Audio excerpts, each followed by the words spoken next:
Yes, yesterday I asked you about the assessment of the U.S. pier, and it seems the Pentagon has already announced that they will dismantle the pier and bring them back to the United States. So the same question, is this assessment going to be finished or suspended? Well, I mean, let me just put it this way. We are very grateful for the aid that we did get through the pier, right? It was in addition to what we've been calling for, which is full and unhindered humanitarian access, road being the best by far, both in terms of volume and in terms of cost.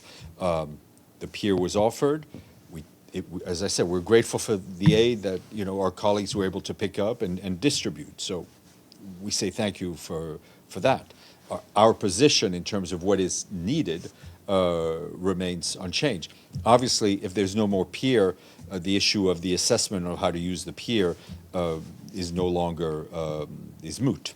So there's another option, which is to send those maritime aid to Ashdod and then get into Gaza. For me, it feels like it's still going to the land road, right? And then use the border crossing to get those aids into Gaza. So technically speaking, those are not maritime aids any longer. Well, it's correct? getting in through truck, right? I mean, and we've seen aid come through Jordan, and I think so they were facing the Mr. same Hadi, problems Mr. Hadi, we Mr. have Hadi nowadays. was talking about a lot, but we've also seen that the crossings in terms of areas west and in the northern have been functioning better than what we have at Karim Shalom.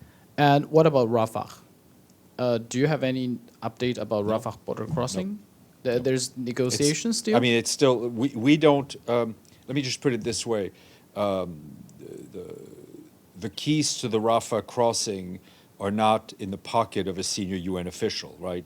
So it's those parties, as you know, Israel and Egypt most notably, that have to come to some agreement, and others are going to be involved in reopening it, but we're not the ones who have the key to reopen it.